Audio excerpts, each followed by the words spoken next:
Hi, I'm Mary Rogers, and this is a Cuisinart Classic Series 14-cup food processor. It's a very generous size, so you'll have plenty of room to be doing all your family entertaining, but it's still a nice small footprint, so you can use it for every day too.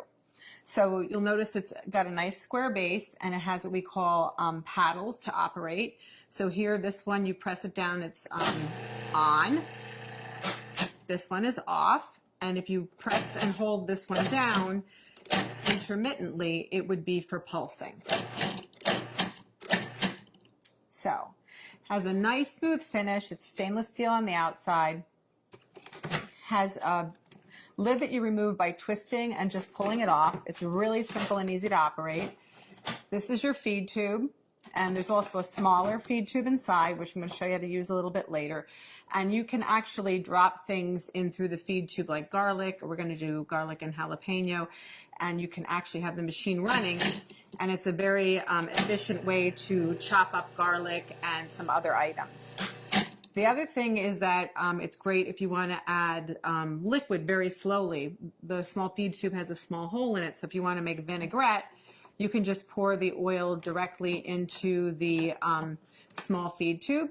Or if you're going to make mayonnaise where you want to slowly incorporate any kind of oil, it'll just drip through the feed tube directly into your bowl in a very consistent way so that you get a great finished mayonnaise or a vinaigrette.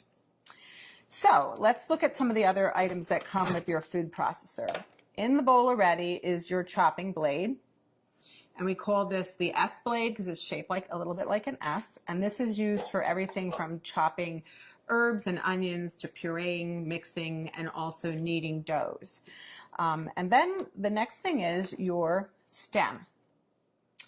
And the stem is attached to the bottom of your discs by lining up this arrow here with this one here. It's a little hard to see. And you just press this down and turn to lock it into place. And then what you would do is you hold your disc by the edges, and there's also a little icon up here. It's the same shape as the stem on the bottom, and if you line those two up, you can just slip it in really easily. So that's the shredding disc, and it's medium.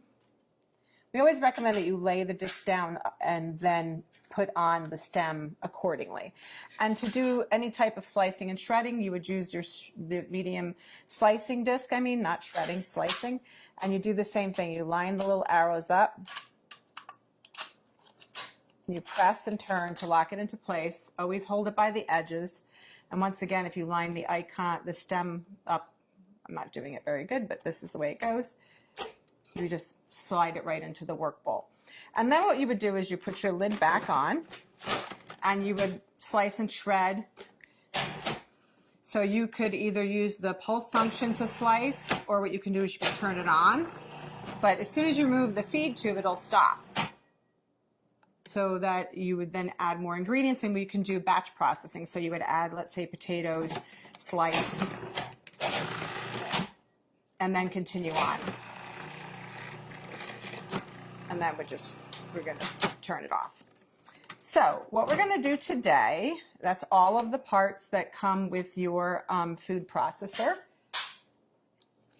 And also you get a little spatula we help you with. What we're going to do now is we're going to put in the chopping blade. I'm going to show you how to make a guacamole very quickly and easily. So just put that in. And the first thing we're going to do is we're going to add our cilantro. I'm going to add most of it, not all of it. And you're going to see how efficient this machine is at chopping up ingredients. So very quickly and easily. So I modified this recipe a little bit in comparison to how it's written in our instruction manual. Next, we're going to add our tomatoes, which were seeded, and the pulp was, the interior was taken out, the seeds. And we're going to pulse that until it's finely chopped.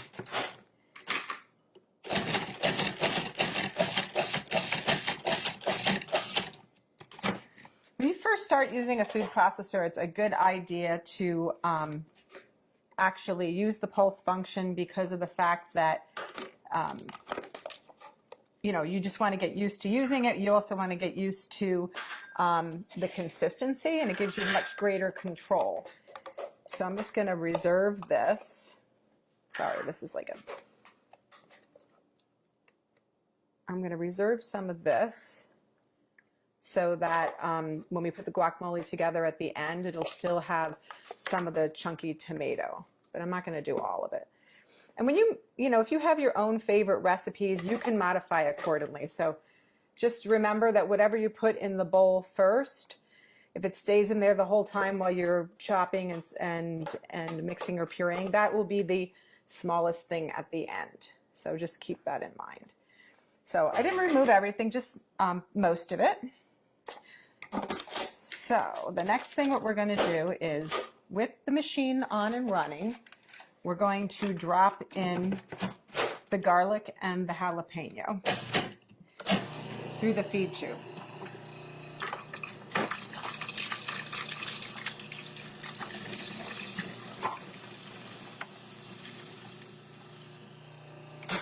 We're going to stop and just scrape down the bowl. And then we're going to move on and add our onions, our green onion. Whoops, sorry. So we have to add the green onion.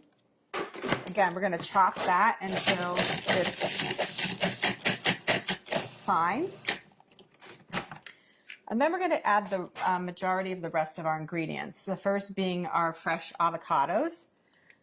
So just do that by adding that like so.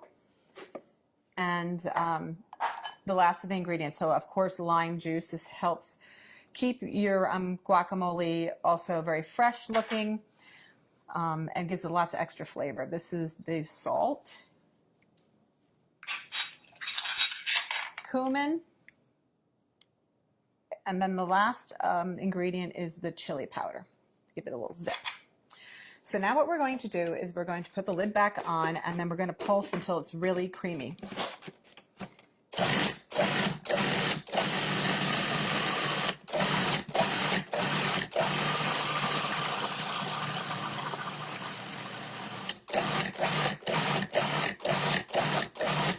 Okay, and then what we're going to do is I'm just going to scrape it down one last time, and then I'm also going to add, because it still needs to be processed a little bit more.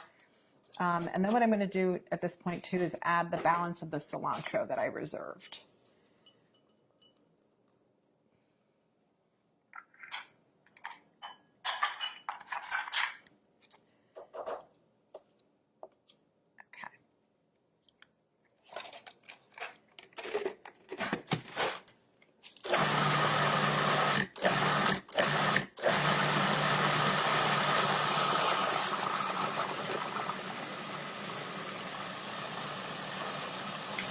Okay, that looks like it's mixed really well because it's very creamy. I'll show you. It's nice and very, very creamy looking.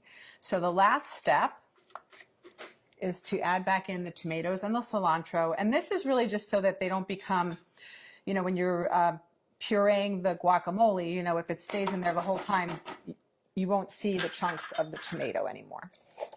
Let's just add that back in, and we're going to pulse until it's incorporated.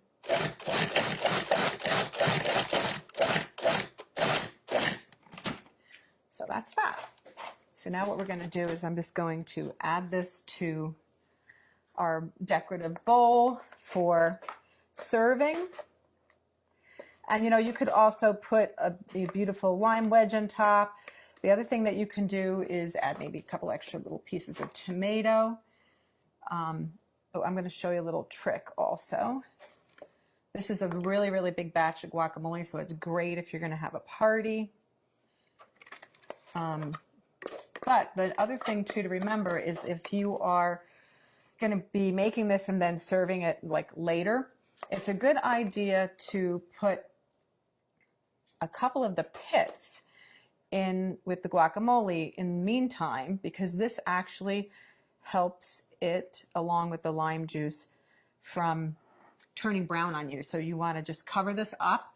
You can put it in the fridge if you want, or you can eat it right away. The other thing I want to mention too is there's so many great things that you can use your food processor for, not just guacamole, but you can make pizza dough or pasta dough.